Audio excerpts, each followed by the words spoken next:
My name is Abdalla Ali, and today we are privileged to have the Secretary General of Somali Journalist Syndicate, Mr. Abdalla Mumin. Mr. Abdalla, welcome to Dalsan TV. It is a pleasure having you. Thank you, Abdalla. I'll start off by asking, the Somali journalists mostly face threats and violent attacks from the police mostly. What's your take on this as the leading media watchdog? Thank you again, Abdalla, and I'm glad to join you to Dalsan TV, the first and the only locally based English-speaking TV channel in Somalia. I want to applaud your work, and I would like to appreciate what you are doing for the society as being the champion of press freedom and also a source of information for Somalia in general. The state of press freedom in Somalia has been very tough. In general, we estimate the attacks against journalists as a violations against human rights, and then that's how it's categorized. Attacks on the journalists are perpetrated by various groups, but in the past 2-3 years, the main perpetrators were the police force and members of the National Intelligence of Somalia, accompanied by the police force in the regional states of Somalia. A number of journalists have also been targeted by Al-Shabaab. That makes Somalia, again, one of the most dangerous places for journalists.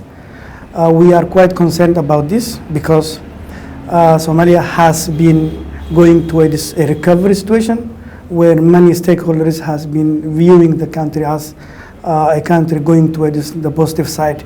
And one of the key things that we have been looking is the improvement and the enjoyment of the precarious, of the most essential rights, including rights to freedom of information, rights to freedom of access to information. There are several reasons that we still believe that the situation can improve, but at the moment our concern is the growing number of attacks against journalists. In 2021 alone, we have a record of more than 60 cases of journalists who have been arbitrarily arrested, detained, attacked, some of them tortured, and some of them forced to leave the country. Somali journalists are arbitrarily detained in different parts of Somalia and accused of various crimes, and sometimes their stations barred from broadcasting. How do you think Somalia is for journalists? We think, or we describe the situation for Somali journalists as a situation where journalists are working between a rock and a hard place.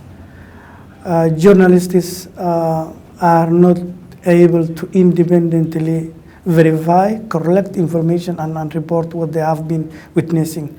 This includes allegations of human rights violations, allegations of corruption within the government, and abuses regarding the power abuse within the government, as well as the journalists' coverage on insecurity.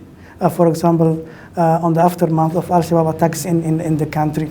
These are the key red lines for journalists covering Somalia, and that's what makes journalism in Somalia dangerous. But on the other hand, there are also lack of accountability, and that's why Somalia on the 8th year has been topping on the countries where killers and attackers of journalists roam freely on the country, and that's what we call impunity. So impunity for the cases or crimes against journalists is still an issue. Yeah. Can you tell us a little bit about Somali Journalist Syndicates and its work? Fine. Somali Journalist Syndicate is a locally based trade union organization that monitors and documents violations against journalists. We also cover issues of journalists being harassed or detained in relation to their work while they are taken to the court. Somali Journalist Syndicate also advocates for access to information and press freedom in general for the media community or the media fraternity in Somalia. We also do trainings for journalists. Many of them are professionally related journalists, And this coverage also not included only in one sector, but also its cross-cutting issues, because the safety and the professional way of journalists cannot be improved if they are not given the trainings that they need. And that's why we continue this conducting. One of the key themes that we are also focusing is also human rights, because press freedom is also a human rights, and part of it is also empowering women journalists in Somalia who have been misrepresented and underreported in many cases in the country. Yeah. What is SJS doing to help protect journalists against freedom in Somalia? First of all, SJS documents violations and issues public release for the benefit of many sectors, including the government, international stakeholders, and also the general society of Somalia. Secondly, we do advocacy, and this advocacy includes to talk to and discuss with the direct stakeholders including the security forces and the government, and also other international partners. We also do supporting mechanism for the journalists in terms of their safety legally, and also in terms of building their capacity. So those are the areas that we are focusing to do or to improve the situation on the journalists of Somalia.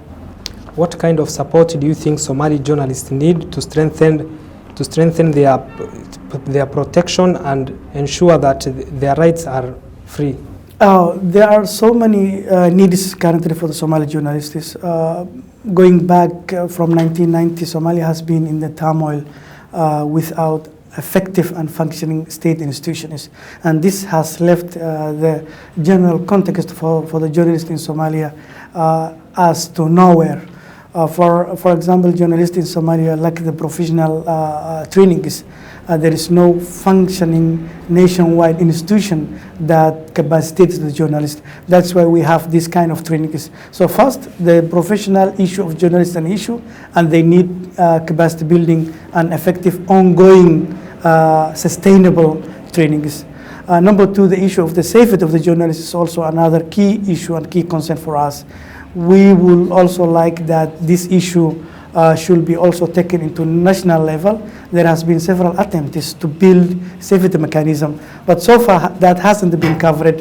One of the things that we have recently launched is the safety mechanism for the journalist society or journalist community, but still we are struggling to bring more achievement into this, and what we want to see is that the state institutions' involvement to improve the safety of the situation of the journalists.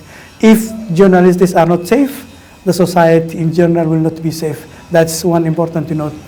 On other terms, the repressive laws that exist still in Somalia is also another issue. For example, the Somali Penal Code still provides a lot of restrictions against journalists and in general the freedom of expression.